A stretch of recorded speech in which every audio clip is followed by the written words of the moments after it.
తెలంగాణలో రెవెన్యూ అధికారులకు దేవుడు ప్రత్యక్షమై ఏం వరం కావాలో కోరుకో అంటే స్వామి అర్జెంటుగా అమీన్పూర్ ఎంఆర్ఓ సీట్ను కూర్చొని భాగ్యాన్ని ప్రసాదించు అని కోరుకుంటారు. దానికోసం 1,00,000 కొబ్బరికాయలు కొట్టడానికైనా రెడీ అని దేవుడికి ఆఫర్ ఇస్తారు. ఆ సీటు పైన అంత మోజెందుకు? ఆ సీటు ప్రత్యేకత ఏంటి అంటారా? అది మామూలు సీటు కాదు, చాలా కాస్ట్లీ సీట్. ఆ సీట్లో ఒక 6 నెలలు కూర్చుంటే చాలు కోట్లు వెనకేసుకొని అనక కృష్ణారామ అనుకోవచ్చని అధికారులు భావిస్తున్నారు. ప్రస్తుతం అమీన్పూర్ ఎంఆర్ఓ సీటు ఖాళీగా ఉంది. అందుకే ఆ సీటు కోసం రేసు మొదలైందట. కోట్లు కుమ్మరించి సీటు సొంతం చేసుకోవడానికి చాలా మంది పోటీ పడుతున్నారట. ఇదే అమీన్పూర్ ఎంఆర్ఓ ఆఫీస్. ఖాళీగా ఉన్న ఈ కుర్చీలో కొంతకాలమైనా కూర్చోవాలని చాలా మంది రెవెన్యూ అధికారులు తహతహలాడుతున్నారు.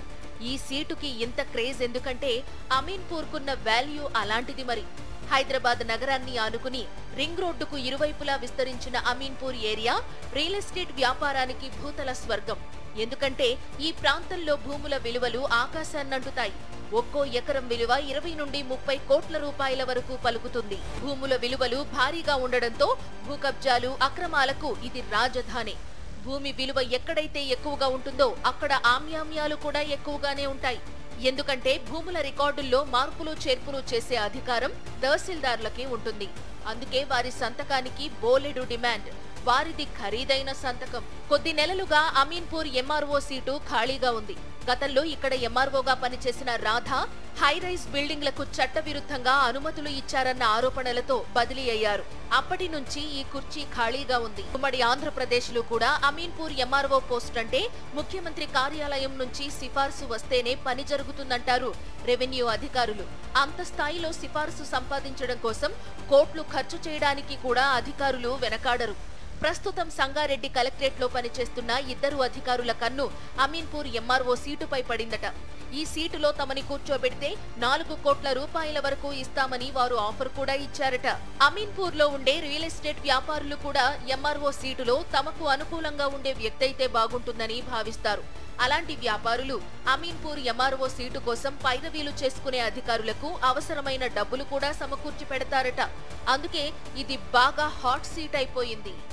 అమీన్పూర్కు నిజాయితీ పరుడైన అధికారిని ఎంఆర్ఓగా నియమించాలని, అవినీతి పరులను పైరవీలు చేసుకునేవారు తమకు అవసరం లేదని స్థానికులు అంటున్నారు.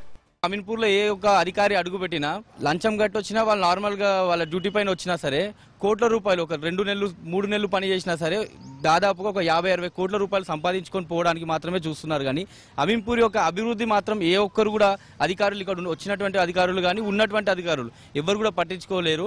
కాబట్టి దయచేసి ఇప్పటికైనా సరే ఇప్పుడు వచ్చే ఎంఆర్ఓ గారిని చిత్తశుద్ధితో పనిచేసే అధికారిని నియమించాలని చెప్పేసి డబ్బులు పెట్టి ఇక్కడికి వచ్చే వాళ్ళని కాకుండా లంచం ఎవరు తీసుకోకుండా లంచాలు కట్టి ఇక్కడ వచ్చి అధికారం కూర్చొని వాళ్ళు లంచాలు తీసుకొని డబ్బులు సంపాదించే వాళ్ళు కాకుండా డబ్బులు తీసుకోకుండా నిజాయితీగా పనిచేసి అమీన్పూర్ బాగోగుల కోసం ప్రజల కోసం పనిచేసే అధికారిని నియమించాలని చెప్పేసి కోరుకుంటున్నాం.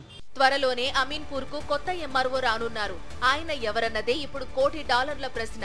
దానికి వారు ఎంత చదివించుకుంటారన్నది ఖరీదైన అంచనా. కోట్ల రూపాయలు కుమ్మరించి అమీన్పూర్ ఎంఆర్ఓ రావడం కోసం చూస్తున్న అధికారులు తిరిగి కోట్ల రూపాయలు సంపాదించుకొని ఇక్కడ వెళ్ళడం కోసమే వస్తున్నారని చెప్పని స్థానికులు చెప్తా ఉన్నారు. అయితే ఇక్కడ రియల్ ఎస్టేట్ విపరీతంగా డిమాండ్ ఉన్న నేపథ్యంలో ఇక్కడికి వచ్చే అధికారులందరూ కూడా తమ సొంత ఆస్తులు పెంచుకోవడం కోసము రియల్ ఎస్టేట్ నేతలకు సహకరించడం కోసం మాత్రమే ఈ అమీన్పూర్కి వస్తారని, పేదలకు న్యాయం చేయడం కోసం వచ్చే అధికారి ఎవరు ఉండరని, ఇకనైనా ప్రభుత్వం అవినీతి మరకలేని అధికారిని పంపించాలని చెప్పి కోరుతా ఉన్నారు. వీడియో జర్నలిస్ట్ నవీన్తో విష్ణు, సాక్షి టీవీ, మెదక్ జిల్లా.